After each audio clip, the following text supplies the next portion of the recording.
Eu sempre fui daquelas mulheres que acreditam no amor, mesmo depois de tantos tropeços.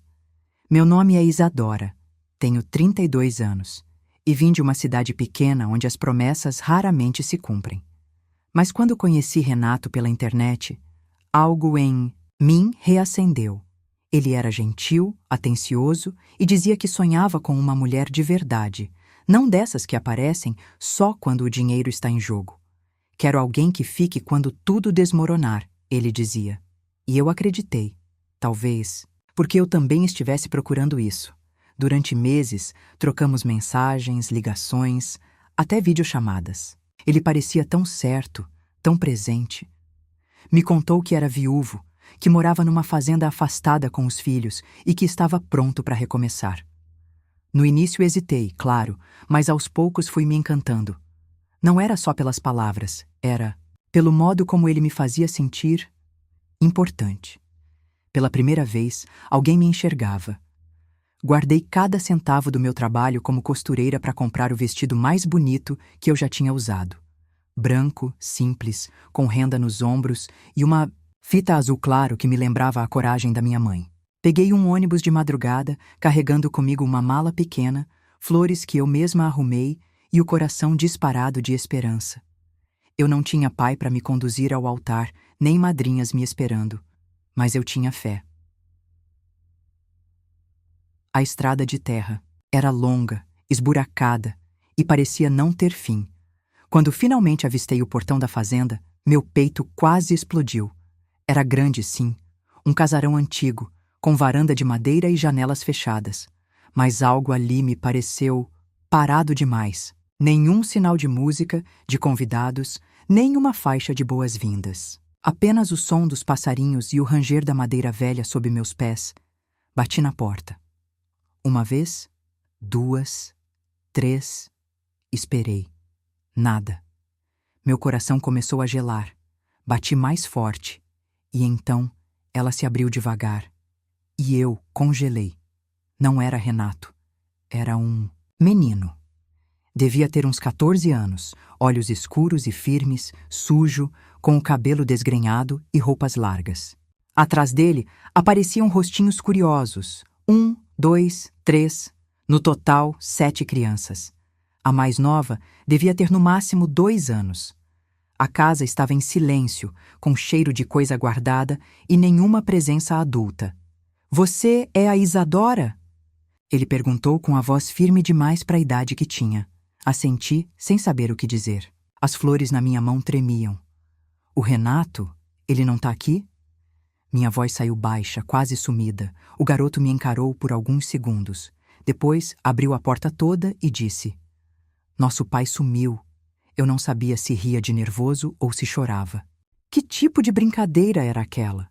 Meu noivo desaparecido. E 7 crianças me olhando como se eu fosse uma intrusa. "Faz quanto tempo?" Perguntei, já entrando sem pedir permissão. "Uns 5 dias", respondeu ele, cruzando os braços. "A comida tá acabando." As crianças mais novas me rodeavam, tímidas. Uma delas, uma garotinha de cabelos encaracolados, me puxou pela barra do vestido e apontou para a geladeira vazia. Eu senti meu coração apertar. "E vocês estão aqui, sozinhos?" Perguntei, ainda em choque. Sempre estivemos, na verdade. Ele saía muito, mas dessa vez não voltou. Parei por alguns segundos, tentando absorver tudo. Minha cabeça dizia para eu voltar, procurar uma delegacia, me afastar daquela situação. Mas meu peito dizia outra coisa. Eu olhei em volta. A casa estava suja, bagunçada, mas não era só isso. Era o silêncio. Um silêncio de abandono. Um silêncio de medo. "Eu só ia ficar uma noite", murmurei para mim mesma. "Pode dormir no quarto da mamãe", disse o menino, apontando o corredor. "Ninguém entra lá." Não sei explicar o que senti naquele momento. Era como se uma peça fora do lugar, por algum motivo estranho, começasse a se encaixar. Eu vim para ser esposa. Mas naquele instante, tive a sensação de que a vida tinha me levado até ali por outro motivo. Fui até o quarto. O cheiro de mofo misturado ao de perfume antigo me fez engolir em seco. Sobre a penteadeira, uma escova de cabelo, um espelho empoeirado e um porta-retrato virado para baixo. Quando virei, vi a imagem de uma mulher sorrindo com as mesmas crianças que vi na porta. E no canto da foto, uma letra tremida. Para sempre, Valentina. A noite caiu, e eu continuei ali, sentada na cama. As crianças dormiam amontoadas no chão da sala. Só o mais velho vigiava a janela. E eu, com o vestido de noiva ainda no corpo, me perguntava se aquele dia era o fim de um sonho ou o começo de algo que eu nunca imaginei viver. Foi difícil dormir naquela noite. Mesmo exausta da viagem, eu me sentia em alerta, como se estivesse dentro de um lugar que me exigia mais do que eu poderia oferecer. Tirei o vestido de noiva com cuidado, dobrei e coloquei sobre uma cadeira encostada na parede. O quarto, onde eu estava, tinha cheiro de ausência. Era como se aquela mulher da fotografia, Valentina, ainda estivesse ali, pairando em silêncio. Era impossível não sentir. No meio da madrugada, levantei para buscar um copo d'água. A casa, apesar de grande, fazia cada passo ecoar. A porta da cozinha rangeu quando abri. Peguei um copo lascado no escorredor e me servi com água da torneira, já que não encontrei galão filtrado. Ao passar de volta pela sala, percebi que as crianças dormiam todas juntas no sofá e no tapete, amontoadas como se o medo fosse mais forte do que o frio. O único que permanecia acordado era o mais velho. Ele olhava pela janela, imóvel, como um sentinela. Miguel, né? Sussurrei, tentando não assustá-lo. Ele assentiu sem me olhar. Por que você ainda está acordado? Demorou para responder. Quando o fez, foi com um tom que me marcou. Porque se alguém vier, eu preciso ouvir primeiro. Franzi a testa. Aquilo não parecia coisa de menino. Não era só medo, era proteção. Ele já tinha assumido o papel de adulto. E isso doía de ver. Ninguém vai fazer mal a vocês, arrisquei dizer. Eu tô aqui agora. Foi aí que ele me olhou, pela primeira vez com sinceridade. E você vai embora amanhã? A pergunta me acertou. A verdade é que eu ainda não sabia. Não sei, Miguel. Respondi baixinho. Mas essa noite eu fico. Voltei ao quarto, mas logo fui acordada por um som estranho. Um rangido grave, metálico, vindo de baixo. Parecia corrente arrastando no piso. Vesti rapidamente o moletom que tinha na mala e fui até o corredor. A casa estava escura, apenas um abajur aceso na sala. Miguel já não estava mais na janela. Olhei em volta, tentando entender de onde vinha aquele barulho, até que vi uma porta, no fim de um corredor lateral, que não tinha notado antes. Me aproximei. Era de madeira grossa, envelhecida, com uma tranca de ferro, e sobre ela, correntes cruzadas, presas por um cadeado grande. O tipo de porta que alguém não quer que seja aberta, ou pior, que ninguém descubra que existe. Passei os dedos pelas correntes. Estavam frias, mas não enferrujadas. Tinham sido colocadas recentemente. Não é para ir aí, disse uma voz baixa atrás de mim. Virei assustada. Miguel estava parado ali, com um olhar sério e firme. O que tem aqui? Só coisas velhas. Papai mandou trancar. Disse que era perigoso mexer. E você já entrou? Ele não respondeu. Mas o silêncio já era uma resposta. Voltei para o quarto, com aquilo martelando na cabeça. A casa escondia mais do que apenas crianças abandonadas. Havia um peso ali, como se fantasmas do passado vivessem nos cantos empoeirados. Deitei, mas o sono não veio. Em vez disso, fiquei olhando o teto, ouvindo o som da respiração das crianças no cômodo ao lado e me perguntando o que, exatamente, Renato esperava de mim. Na manhã seguinte, acordei com o choro de uma das meninas. Era a menorzinha, chamada Ana. Febril, molinha, com os olhinhos vidrados. Peguei-a no colo, tentando acalmá-la, e notei que a pele dela estava quente demais. Corri até a cozinha. Procurei por qualquer remédio, mas só encontrei uma cartela de dipirona vencida e um vidro de xarope pela metade. Ela precisa de médico. Falei, já aflita. Não tem ninguém aqui por perto, respondeu Miguel. O mais próximo fica a 2 horas. E o pai de vocês? Ele deixou vocês assim? Ele hesitou, depois respondeu. Ele disse que ia resolver uma coisa e voltava logo. Mas quando foi embora, estava com aquele caderno preto, o mesmo que ele sempre lia e escondia. Caderno preto? É. Ele escrevia nele sempre que falava com alguém estranho. Depois, escondia no armário do quarto dele. A cada palavra, mais perguntas surgiam. Renato era um homem misterioso. E agora, parecia que tinha me colocado no meio de algo muito maior do que um simples casamento. Naquele fim de manhã, fui até o quarto dele. Estava trancado.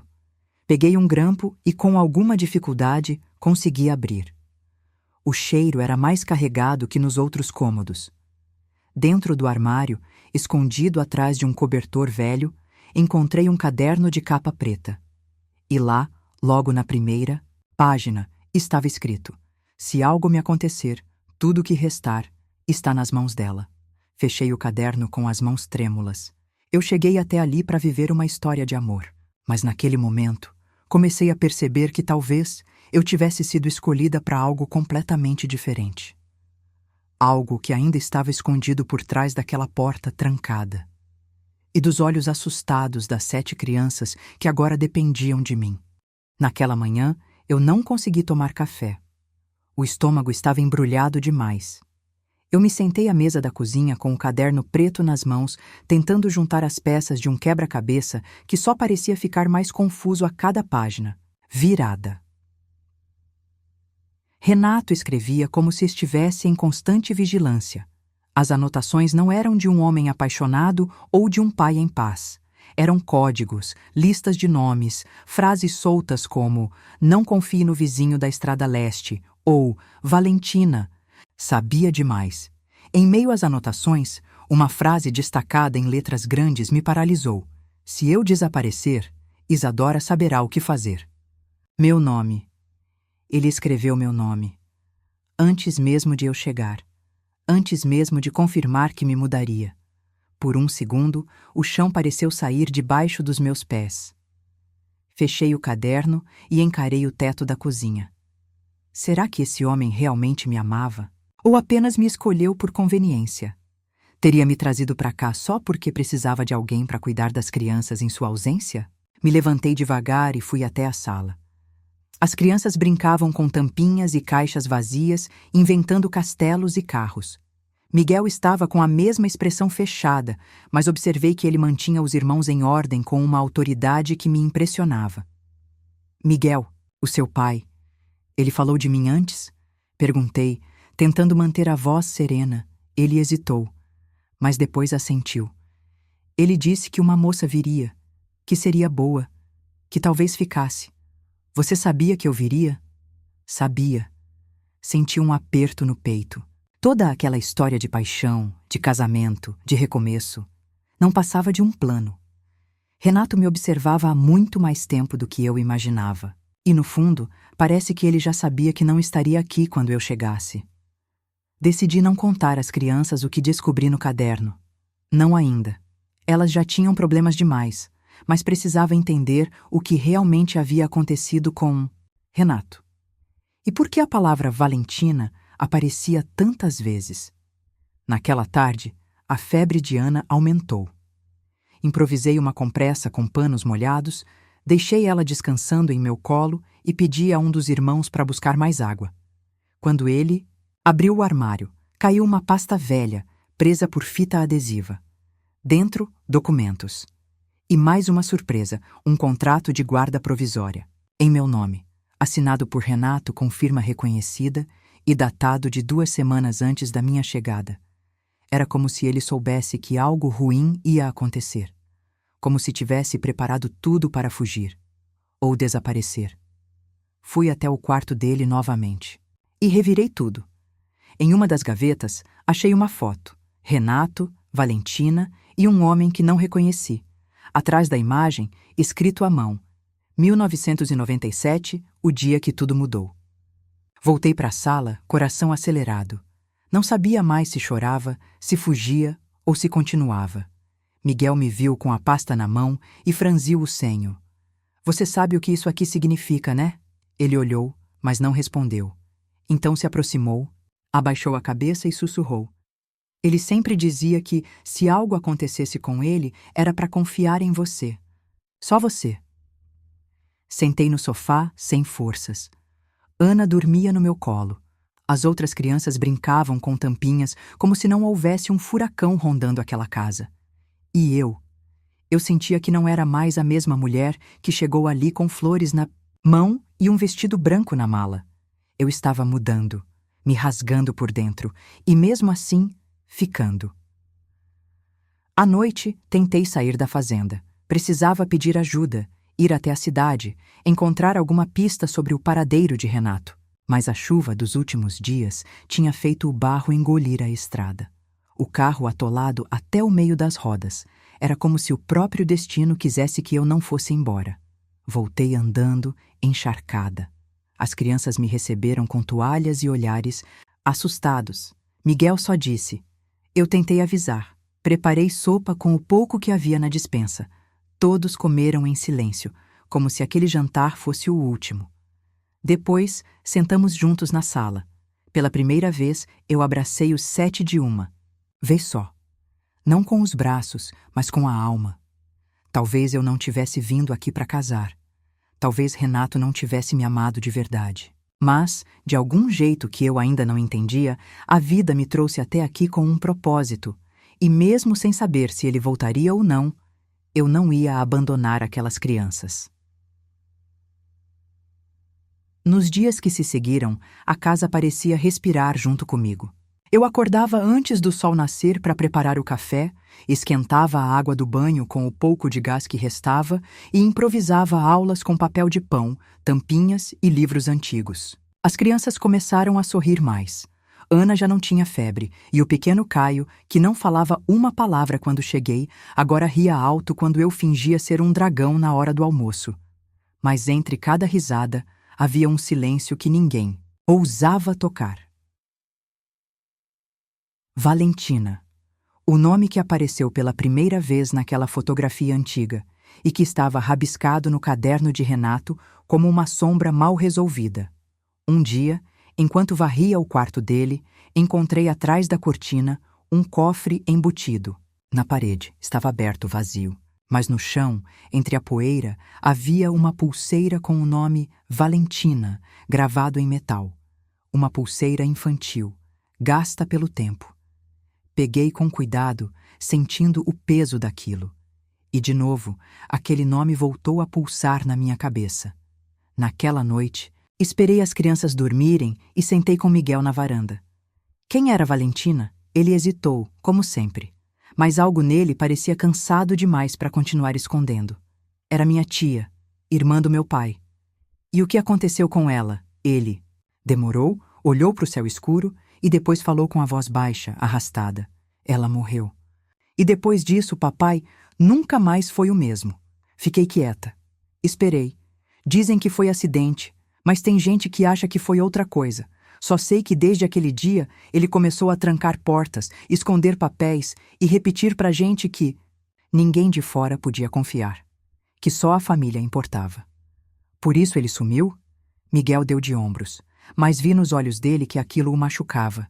A ausência do pai era uma ferida aberta, ainda que ele tentasse esconder sob aquela postura de homem feito.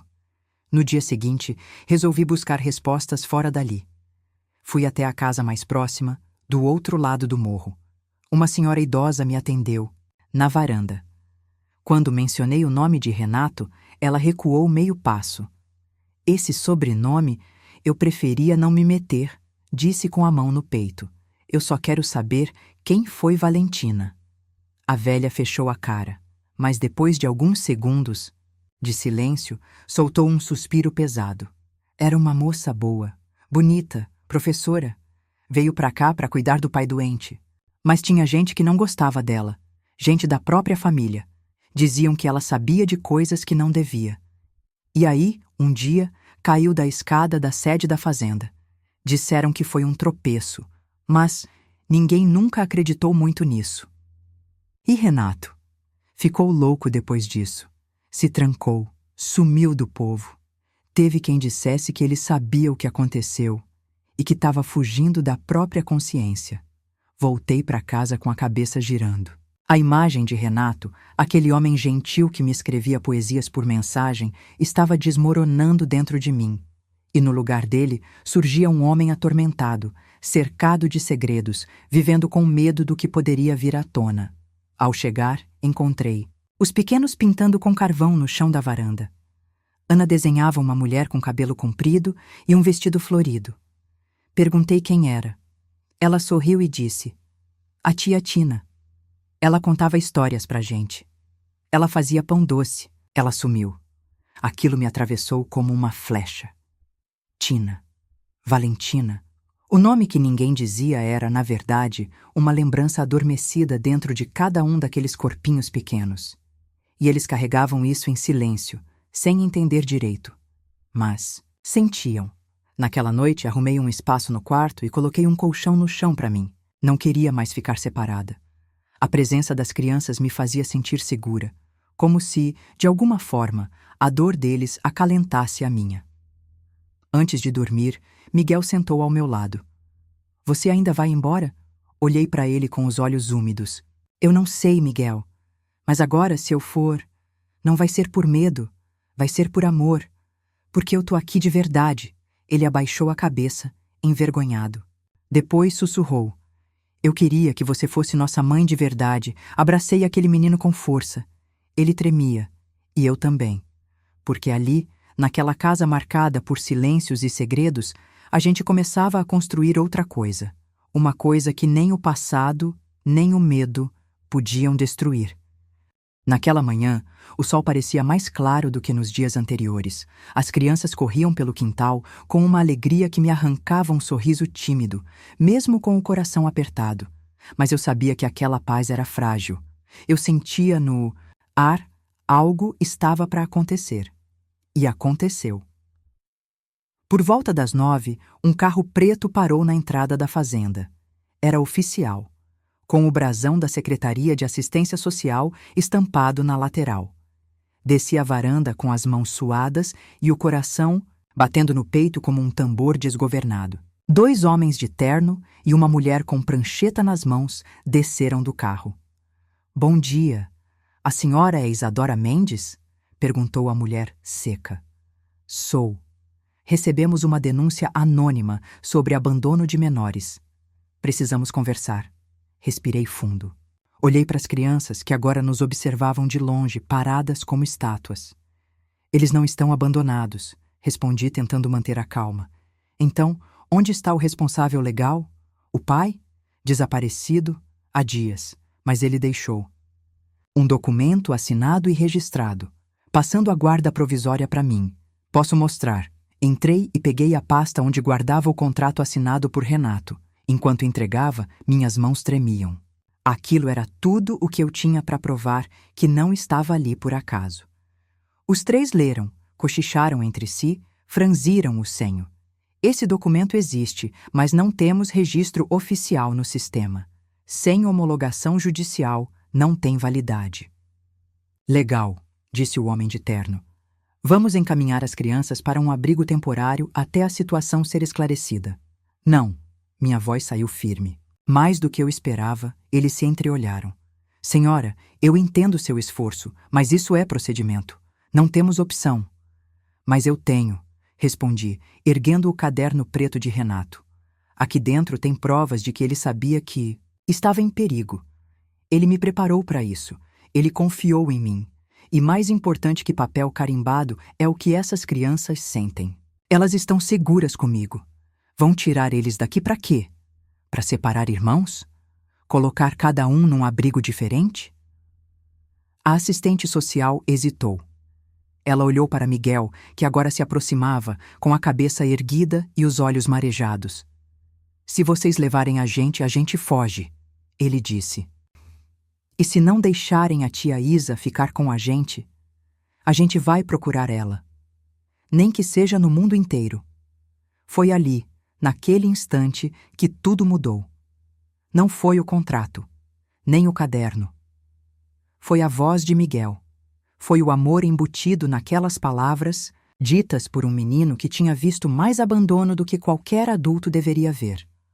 A mulher chamou os colegas de lado e cochicharam por alguns minutos. O silêncio era insuportável. Eu olhava para as crianças como quem segura um fio de esperança com as duas mãos. Até que ela voltou. Vamos fazer o seguinte. Vocês permanecem juntos aqui, sob supervisão. Vamos instaurar um processo de guarda emergencial. Se tudo estiver certo, a senhora pode ficar com eles. Eu respirei como quem volta à vida. Obrigada, murmurei, segurando o choro. Eles saíram em silêncio, deixando para trás uma nuvem de tensão, mas também uma sensação de vitória. As crianças correram até mim e me abraçaram como se eu fosse o único chão que conheciam. Nos dias que se seguiram, a fazenda virou um lar de verdade. Organizamos a casa, plantamos verduras no quintal, limpamos os cômodos esquecidos. Miguel me ajudava em tudo. Ana me seguia por onde eu ia. E cada criança, à sua maneira, encontrou em mim algo que antes só existia em sonho. Às vezes, eu me pegava olhando o vestido de noiva pendurado na cadeira. Ainda estava ali, limpo, dobrado, esperando por um dia que nunca chegou. E quer saber? Eu já não me importava. Eu não precisava de um altar. Eu já tinha feito minha escolha, Miguel me disse uma noite. Se você quiser mesmo ir embora, a gente entende. Só queria que soubesse que você já é nossa mãe. Mesmo que o mundo diga que não, eu o abracei com força. Senti o peso do que, ele dizia. Eu tinha vindo para me casar, mas sem perceber, tinha me casado com a vida. Com a dor e a beleza de ser necessária, de ser abrigo, de ser família. No fim daquela semana, recebi uma ligação da cidade. Era do cartório. O número era antigo e a voz do outro lado dizia: Senhora Isadora, a gente encontrou um envelope com seu nome no cofre pessoal do senhor Renato. Parece importante.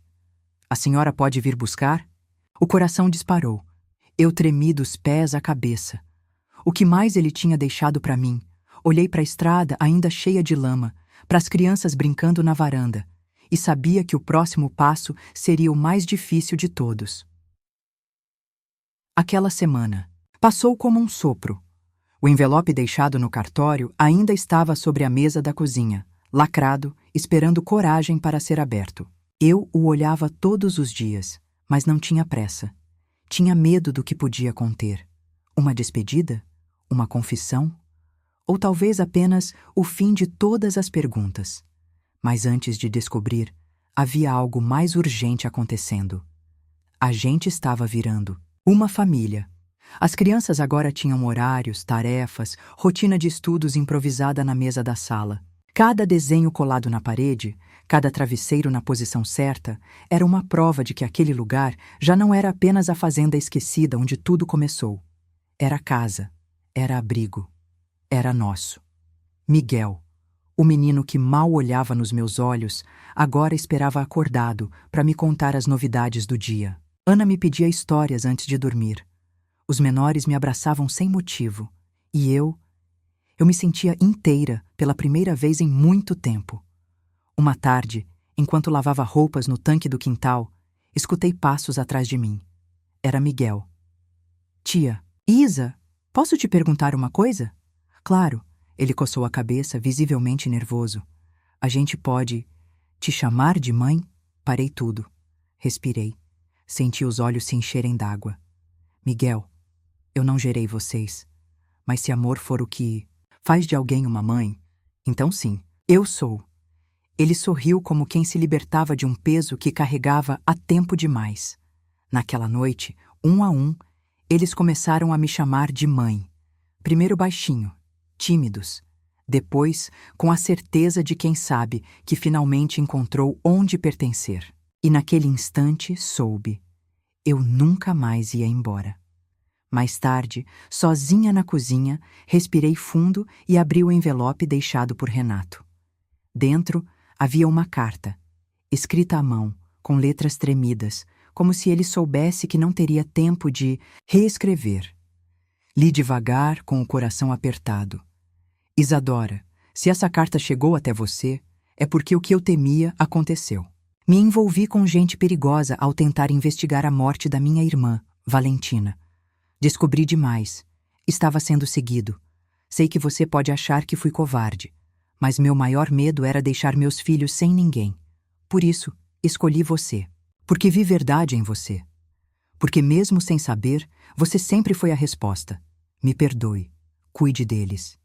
E se eu voltar um dia, espero que ainda tenha espaço nesse lar que construímos, mesmo sem termos começado como esperávamos. Segurei a carta contra o peito e chorei. Chorei por ele, por mim, por tudo que poderia ter sido. Mas, acima de tudo, chorei de gratidão. Porque, mesmo sem saber, ele me deu uma missão que salvou minha vida também. Nos dias seguintes, comecei a reorganizar a casa. Pintei paredes com os pequenos, plantei uma roseira no jardim e transformei o quarto vazio de Valentina numa biblioteca infantil. Era a minha forma de dizer: o passado foi triste, mas daqui pra frente a gente escreve outra história. Na manhã de um domingo, enquanto preparava pão caseiro com Ana, Miguel entrou correndo. Mãe, tem um homem no portão. Fui até a varanda. À distância, mal dava para ver, mas conforme ele se aproximava, as pernas bambearam. Cabelos grisalhos, olhar cansado, andar arrastado. Era ele. Renato, as crianças correram para trás de mim, como se não soubessem se deviam se esconder ou abraçar.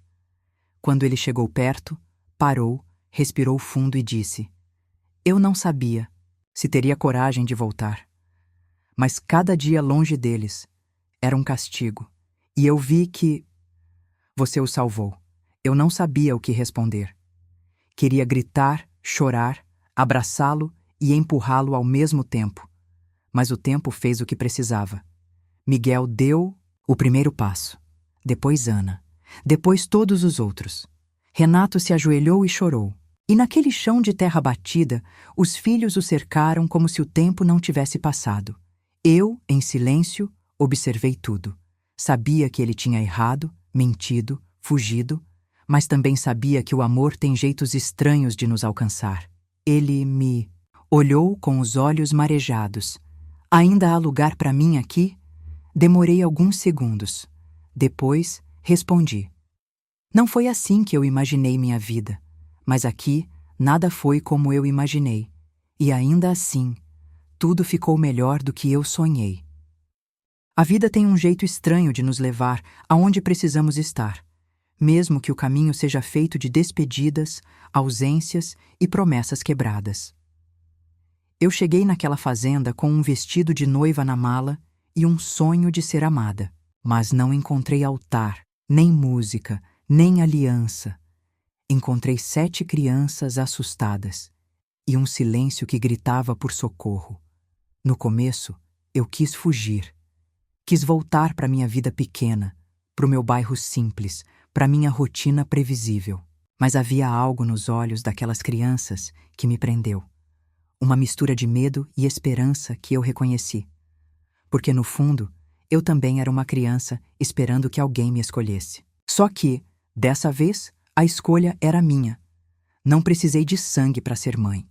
Não precisei parir para amar. Bastou permanecer. Bastou cuidar, ouvir, ensinar, errar, pedir desculpas e recomeçar no dia seguinte. Bastou sentar no chão, dividir o pão, ouvir os medos da madrugada e dar nomes aos sonhos deles. Bastou ser. E foi assim que eu descobri que, às vezes, o maior amor da nossa vida não vem como a gente espera. Ele não chega num carro bonito, nem de terno e gravata. Às vezes, o maior amor da sua vida te olha com a roupa rasgada, pede ajuda, com um choro tímido e dorme abraçado num canto da sala. Renato voltou, sim. Arrependido, ferido, diferente. E ele reencontrou os filhos. Mas quem voltou não foi o mesmo homem que me escreveu cartas de amor. Foi alguém que viu o quanto o amor verdadeiro não exige controle, exige presença. Ele pediu para ficar, e eu deixei. Porque no fim das contas, a vida também me ensinou a perdoar. Hoje, se alguém me perguntar como minha história de amor começou, eu sorrio. Porque ela começou no dia em que tudo deu errado. No dia em que não houve casamento. Mas houve lar. Houve vínculo, houve reconstrução E se essa história tocou o seu coração, talvez seja a hora de você também repensar o que realmente importa. Nem sempre a felicidade vem embrulhada do jeito que esperamos. Mas quando a gente escolhe ficar, mesmo sem garantias, às vezes, ela floresce.